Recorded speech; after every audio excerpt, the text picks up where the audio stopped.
Collector. Hey everybody, Jens here from Collector Brain and my friend Super Otaku. We're here at Fencon in Linwood, Washington on May 17th.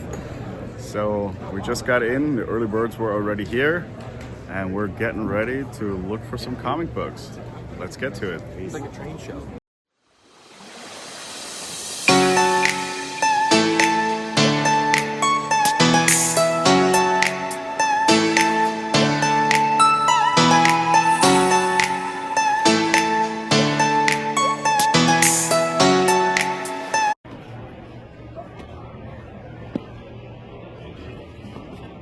Garcia Lopez.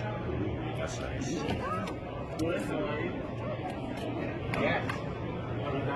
that George Perez? They're all there together. So no.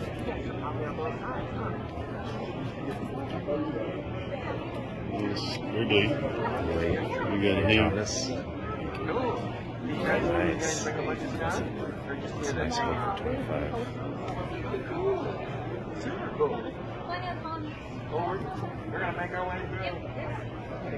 Okay.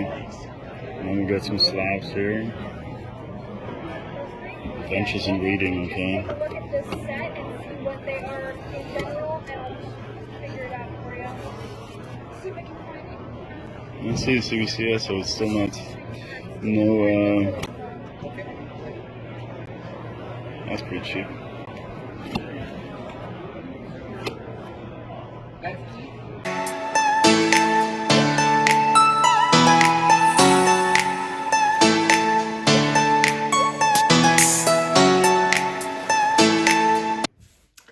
Yeah, so that is the footage that I've taken from the FanCon 2026 in Linwood, Washington. I think I was still a little bit jet lagged or something like that. I really had a hard time getting into finding anything at first. My idea was more not to pick like through the $1, $2 bins. I wanted to pick up a wall book, you know, maybe one or two bigger books that I might be looking for, but I really couldn't find anything that fit the criteria or that I really wanted to pick up. And actually not going through the $2 books was actually a huge mistake. So in the beginning where we walked in there, as you saw, there were some boxes lined up. You could see it in the video, and there was $2 a book or 3 for $5. And I circled the whole floor like several times, and Otaku actually said like, hey, he went through it, I put some stuff away for you. And so I picked up a total of 7 books, and 4 books is what he found for me. And I'm very thankful for it, because I really wasn't hitting my stride. I wasn't doing much of anything. So I was looking at books, but yeah.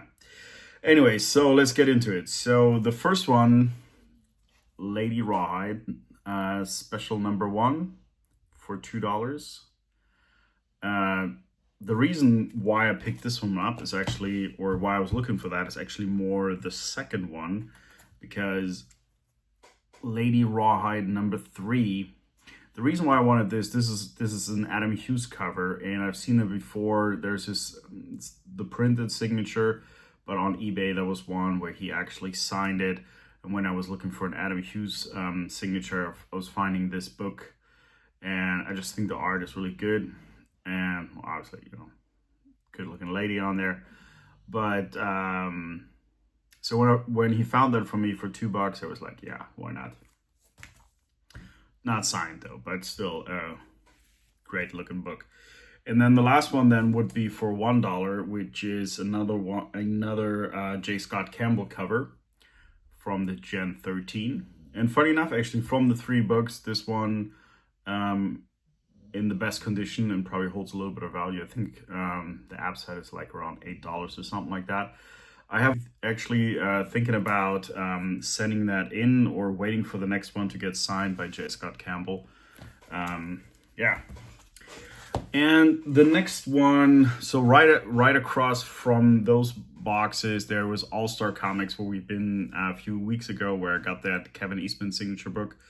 I didn't find any signed books this day, but I was looking through and I was really tempted on some. He got a new collection of like Swamp Thing, but the one was Swamp Thing #7 with First Meeting with Batman, but it had, I almost pulled the trigger on it, but it had some staining on the back, and I decided not to get it. Instead, there was another collector there. He was looking for Swamp Thing, so I actually was helping him out and found all the ones, because it was slightly badly organized there. We kind of were joking about it, along with the owner, Jason. So so I helped him, and he picked up a chunk more, and he was like, I don't know if I'm happy with you or I'm mad at you for making me buy more stuff, he said. So that was kind of funny. So, but I picked up one book, and this Spectre number 440 from Adventure Comics. This one, I paid $10 for it. It's not like a perfect copy, but most of the time when I see anything with the Spectre on it, it's completely destroyed on the edge. And this one is in very, very decent, very good condition, actually. Like I said, not a perfect copy, but I really like it. So after a lot more circling, there was one vendor in the very back. There was always a lot going on, and I kind of like couldn't get to the boxes. He was selling also like trading cards and stuff like that. So he was always busy. So towards the end, I was like finally going through his boxes, and I found this one here, and this is a very nice high grade copy. Hopefully, if I give it a press, I can get it graded at a 9.8. Marvel H 38. It was priced at 15. I asked him if he would do 10, and since it was towards the end of the show, he had no problem doing that. Really nice guy. Didn't know, I don't think he had a store, but I don't recall what his place was called. So that comes down to the final two books, and this is where Otaku sent me to one area, and well, there was one area that was more for stamps and coins and stuff like that, but there was also a couple of boxes of comic books. So, and I went through it, and the last one that I'm going to show, I found it first, but I wanted to show this one here. I made a bundle deal, got like a couple bucks off, but they're pretty firm on their prices, but it was still pretty good. But I got Spawn Batman Meetup. So in the bundle between this and the next book, I paid $30, so it makes this about $6, which is great. And this is a great condition, actually. So yeah, I'm very happy with this. And the final one, again, Otaku found this for me because we're talking about it. There was one vendor that was only selling slab books, and I think 90% of them were signed by the creator. And I found this book, and I got really happy because it was signed by Frank Miller, but it was a facsimile, so it was a newer print, and so I was a little bit bummed out. And then Otaku was like, "Oh, you're looking for this book? I saw it over there," and it's this one here, Daredevil 183, Meaning of the Punisher, in a really nice condition. And this in the bundle, this would have been like $24. Yeah, unfortunately not signed by Frank Miller, but it's the original print. So that was everything that I picked up. Otaku had a lot more luck than me. He found a lot of good stuff. He did some trades, and so check out his channel for his pickups if you haven't already. And yes, that's everything. And hopefully, I just received my neck mount thing for my phone. Looks pretty weird, but so I'm hoping to be able to shoot more video about going through the books and stuff like that, just making it a little bit more interesting than just me showing you my pickups. So hopefully by the next time we go out hunting, that I can test this out and have a little bit more B-roll and actual footage of different stores, as long as the store owners are okay with me filming. All right, well, thanks for coming back, and have a great day.